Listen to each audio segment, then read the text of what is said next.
मैंने यही यहाँ से कविता लिखी है, फूल और कली की बातचीत।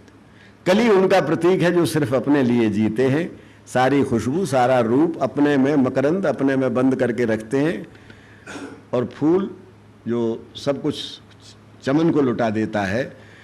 तो ऐसे ही दो प्रकार के लोग होते हैं। बस कली और फूल की बातचीत है। मैंने इसलिए इतनी ये भूमिका बांधी जिससे कि आप उसके साथ साथ चल सकें कि आप स्वयं के कली कौन है, फूल कौन है। निवेदन करता हूँ कि फूल से बोली कली, अब कली छोटी है लेकिन डांट रही है फूल को।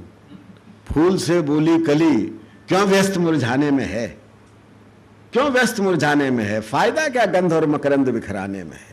तूने अपनी उम्र क्यों वातावरण में घोल दी, अपनी मनमोहक पखुड़ियों की छटा क्यों खोल दी। तू स्वयं को बांटता है जिस घड़ी से तू खिला, किंतु इस उपकार के बदले में तुझको क्या मिला, किंतु इस उपकार के बदले में तुझको क्या मिला। मुझको देखो मेरी सब खुशबू मुझी में बंद है, मुझको देखो मेरी सब खुशबू मुझी में बंद है।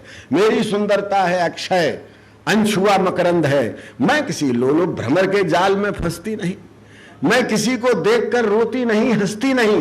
मेरी छवि संचित जलाशय है, सहज झरना नहीं। मुझको जीवित रहना है, तेरी तरह मरना नहीं। मुझको जीवित रहना है, तेरी तरह मरना नहीं। मैं जब कांटों में पली थी दुनिया तब सोती रही। मैं जब कांटों में, सब स्वार्थी लोग एक दलील देते हैं कि दुनिया ने हमारे लिए क्या किया जो हम दुनिया के लिए किया, देश ने हमारे लिए क्या किया जो हम देश के लिए करें। तो उसने कहा कि मैं जब कांटों में पली थी दुनिया तब सोती रही। मेरी ही क्या ये किसी की भी कभी होती नहीं। ऐसी दुनिया के लिए सौरभ लुटाऊं किस लिए, स्वार्थी समुदाय का मेला लगाऊं किस लिए। फूल का जवाब सुन लीजिएगा। वही कविता का आशय है कि फूल उस नादान की वाचालता पर चुप रहा, फिर स्वयं को देखकर भोली कली से यूं कहा कि जिंदगी सिद्धांत की सीमाओं में बंटती नहीं, ये वो पूंजी है जो व्यय से बढ़ती है, घटती नहीं।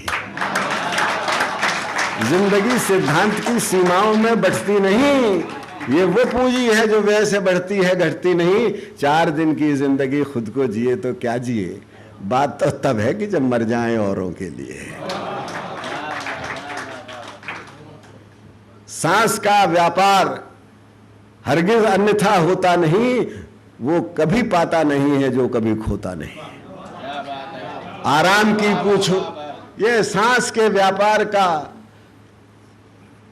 अनर क्या होता नहीं, वो कभी पाता नहीं है जो कभी खोता नहीं। आराम की पूछो अगर तो मृत्यु में आराम है, और जिंदगी कठिनाइयों से जूझने का नाम है। जितना तुम दोगे समय उतना संजोएगा तुम्हें। जितना तुम, फूल कहता है कि जितना तुम दोगे समय उतना संजोएगा तुम्हें। पूरे उपवन में पवन कंधों पे ढोएगा तुम्हें। चांदनी अपने दुशाले में सुलाएगी तुम्हें, ओस मुक्ताहार सोते में पहनाएगी तुम्हें। धूप अपनी उंगलियों से गुदगुदाएगी तुम्हें, तितलियों की रेशमी सेहरन जगाएगी तुम्हें। और टूटे मन वाले कलेजे से लगाएंगे तुम्हें, और मंदिरों के देवता सिर पे चढ़ाएंगे। यही इस कविता का आनंद है कि जितना तुम दोगे समय उतना संजोएगा तुम्हें। जो लोग राजनीति में वो खूब जानते हैं इस बात को।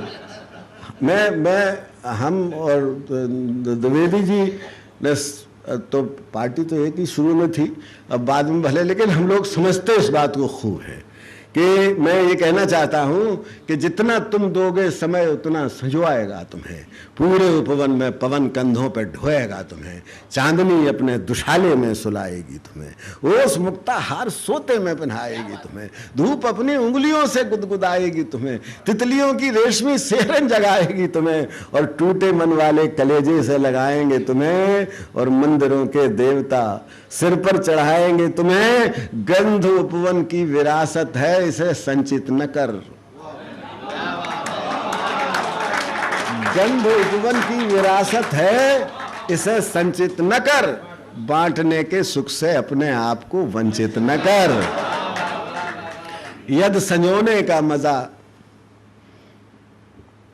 एक दाना जो है, जो बीज बन जाता है, वो बड़ा होता है कि जो चक्की में पिस जाता है वो बड़ा होता है।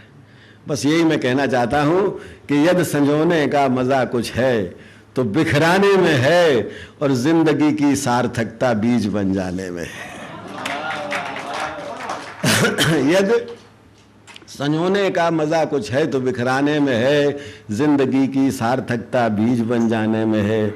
और दूसरे दिन मैंने देखा वो कली खिलने लगी और शक्ल सूरत में बहुत कुछ फूल से मिलने लगी।